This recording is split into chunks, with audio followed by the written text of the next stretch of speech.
পৃথিবীতে এমন অনেক উপজাতি আছে যাদের জীবনযাপন, বিশ্বাস ও রীতিনীতি আমাদের কাছে যেন অনন্য জগতের গল্প মনে হয়। কিন্তু আজ যে উপজাতির কথা বলবো তারা সত্যিই অনন্য। তারা বিশ্বাস করে তাদের পুরুষোত্তরা মানুষ নয়, বরং কুমির থেকে জন্ম নিয়েছিল। পাপুয়া নিউগিনির এক রহস্যময় উপজাতি আছে যারা নিজেদের কুমিরের বংশধর মনে করে। পাপুয়া নিউগিনি দক্ষিণ পূর্ব এশিয়ার একটি দ্বীপ, যার বুক চিরে বয়ে গেছে সেপিক নদী। এই নদী হলো জীবনের উৎস, ভয় আর রহস্যের প্রতীক। আজকের পৃথিবী বদলে গেছে, শহর, প্রযুক্তি, আধুনিকতা পৌঁছে গেছে পাপুয়া নিউগিনিতেও। তবু সেপিক নদীর এই উপজাতি তাদের ঐতিহ্য আঁকড়ে ধরে রেখেছে। এই উপজাতির সদস্যরা বিশ্বাস করে তাদের পূর্বপুরুষেরা কুমির থেকে জন্ম নিয়েছিল। তারা বিশ্বাস করে নদীর গভীরে থাকা কুমিররা তাদের প্রাচীন আত্মা। তাদের পূর্বপুরুষ একসময় কুমিরের রূপে ছিল, যারা পরে মানুষে রূপান্তরিত হয়েছে। সুতরাং কুমির এখানে শুধু প্রাণী নয়, এটা তাদের দেবতা, অভিভাবক আর পরিচয়ের প্রতীক। এই উপজাতির দীক্ষা অনুষ্ঠানের কথা শুনলে শরীরে কাঁটা দিয়ে উঠবে। ছেলেরা পূর্ণাঙ্গ পুরুষ হওয়ার আগে এবং মেয়েরা পূর্ণাঙ্গ নারী হওয়ার আগে তাদের ভয়ঙ্কর এক পরীক্ষার মধ্য দিয়ে যেতে হয়। ছেলেরা প্রাপ্তবয়স্ক হওয়ার সময় তাদের শরীর, বিশেষ করে পিঠ ও বুকে ছুরি বা ব্লেড দিয়ে কেটে কুমিরের চামড়ার মতো দাগ তৈরি করা হয়। এই প্রক্রিয়াকে তারা পুরুষ হওয়ার প্রতীক হিসাবে দেখে। এতে শরীর থেকে প্রচণ্ড রক্তপাত হয়, কিন্তু তারা সহ্য করে, কারণ তাদের কাছে এটি কুমিরের শক্তি ও আত্মাকে নিজেদের মধ্যে ধারণ করার প্রতীক। এই বিশ্বাস এতটাই গভীরভাবে তাদের রক্তের সাথে মিশে গেছে যে তারা নিজেদের শরীরকে কুমিরের মতো বানিয়ে ফেলেছে। ভোরবেলায় যখন নদীর চারপাশে ঘন কুয়াশা আর কুমিরে ভরা পানিতে তাদের গলা পর্যন্ত পানিতে দাঁড়িয়ে থাকতে হয়, তারা বিশ্বাস করে এই সময় কুমিরের আত্মা তাদের সঙ্গে মিশে যায়। এরপর শুরু হয় সবচেয়ে কষ্টকর ও ভয়ঙ্কর আচার অনুষ্ঠান, চামড়া কাটার অনুষ্ঠান। ছুরি, ব্লেড বা ধারালো বাঁশ দিয়ে ছেলে মেয়েদের শরীরে, বুকে ও পিঠে অসংখ্য কাটা দেওয়া হয়। এই কাটা এমনভাবে করা হয় যাতে তা ঠিক কুমিরের চামড়ার মতো মনে হয়। এই ক্ষতগুলো সেরে গেলে শরীরে কুমিরের চামড়ার মতো দাগ থেকে যায়। এই অনুষ্ঠান কয়েক ঘন্টা ধরে চলে। দাগ কাটার পর তাদের শরীরে মাটি ও ছাই মাখিয়ে দেওয়া হয়, যাতে ক্ষত শুকিয়ে গিয়ে কুমিরের চামড়ার মতো দাগ তৈরি হয়। একজন মানুষ এই প্রক্রিয়ায় প্রায় শতাধিক দাগ পায়। রক্ত ঝরে, ব্যথায় তারা চিৎকার করে, কিন্তু কাউকে থামতে দেয় না, কারণ এই দাগই হলো তাদের পুরুষ হওয়ার প্রমাণ। এই দাগই তাদেরকে কুমিরের আত্মার সাথে যুক্ত করে।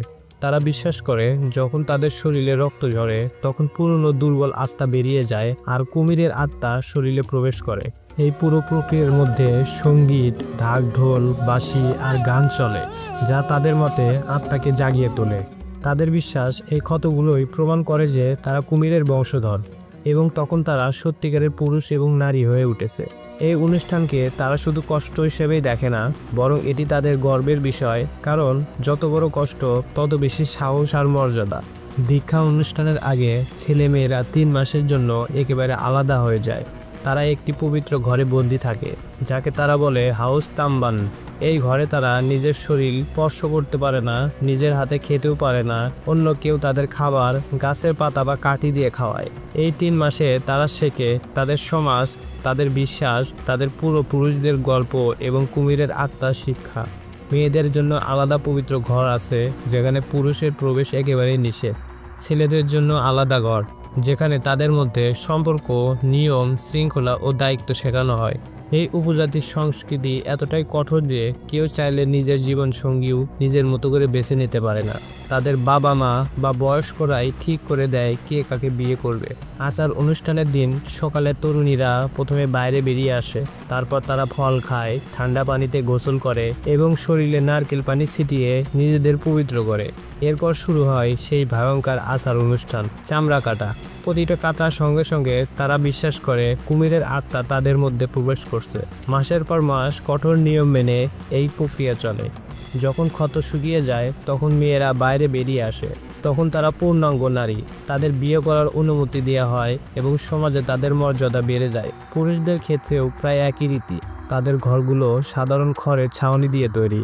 অনুষ্ঠানের সময় তারা পশুর হাড়, গাছের পাতা ও পাখির পালক দিয়ে তৈরি পোশাক পরে। তারা কুমির, নদী ও প্রকৃতির আত্মার পূজা করে। যদিও এখন অনেকেই খ্রিস্টান ধর্মে দীক্ষিত, তবু তারা তাদের পুরনো ঐতিহ্য আজও বজায় রেখেছে। প্রতি রোববার তারা গির্জায় যায়, কিন্তু সেই গির্জাতেও কুমিরের চিহ্ন খোদাই করা থাকে, যেন ধর্ম আর প্রাচীন বিশ্বাস মিলেমিশে গেছে। এই উপজাতির মধ্যে একটি বিখ্যাত গ্রাম হলো কালিঙ্গা গ্রাম, যা সেবিক নদীর উপনদীর ধারে অবস্থিত। এখানকার নদীর পানি এতটাই কালো যে দূর থেকে মনে হয় যেন কালি মেশানো জল, আর সেই পানিতেই ভরা অসংখ্য কুমির। এখানকার মানুষরা কুমিরকে শুধু ভয় পায় না, তারা তাদের শ্রদ্ধা করে, পুজো করে, এমনকি নিজেদের রক্তের প্রতীকও মনে করে। দীক্ষার অনুষ্ঠান শেষ হলে তরুণরা সমাজের স্বীকৃত প্রাপ্তবয়স্ক হয়ে ওঠে। তখন তারা চেয়ারে বসতে পারে, পরিবারের বয়োজ্যেষ্ঠদের কাছ থেকে শিক্ষা নেয় কিভাবে স্ত্রীকে সম্মান করতে হয়, সন্তানদের বড় করতে হয় এবং সমাজকে কিভাবে রক্ষা করতে হয়। তখন তারা কুমির পুরুষ বা কুমির নারী হিসাবে সমাজে স্বীকৃতি পায়। তাদের বিশ্বাস, প্রতিটি পুরুষের শরীরে এক চিন কুমির বাস করে। বুকের দুই পাশে থাকে কুমিরের মাথার দাগ, নিচে চোখের দাগ, আর পিঠে কুমিরের শরীরের নকশা। এইভাবে তারা বিশ্বাস করে মানুষের আত্মা ও কুমিরের আত্মা এক হয়ে গেছে। বন্ধুরা, পৃথিবীতে হয়তো এই রকম বিশ্বাস আমাদের কাছে অদ্ভুত মনে হয়, কিন্তু তাদের কাছে এটা জীবন, ঐতিহ্য আর আত্মার সংযোগ। তারা কুমিরকে শুধু প্রাণী হিসেবেই দেখে না, বরং জীবনের উৎস, সাহসের প্রতীক এবং ঈশ্বরের মতো শ্রদ্ধা করে। বন্ধুরা, আজ আমরা এমন এক জায়গার কথা জানলাম যেখানে মানুষ ব্যথাকে সৌন্দর্যে পরিণত করছে আর রক্তকে করছে সম্মানের প্রতীক। আমরা যেভাবে জন্মদিন পালন করি, তারা সেভাবে প্রাপ্তবয়স্ক হওয়ার উদযাপন করে, কিন্তু রক্ত, ব্যথা আর সাহস দিয়ে। তারা এখনো বিশ্বাস করে তাদের শিরায় শিরায় বইছে কুমিরের রক্ত। তাদের আস্থা নদীর জলে বাস করে, আর কুমিরের গর্জনে তারা তাদের পূর্বপুরুষের ডাক শোনে। যদি এই ভিডিওটি তোমাদের ভালো লেগে থাকে তাহলে লাইক দাও, চ্যানেলটি সাবস্ক্রাইব করো আর নিচে কমেন্টে লিখে জানাও তুমি কি এই ভয়ঙ্কর রীতি কখনো সহ্য করতে পারবে।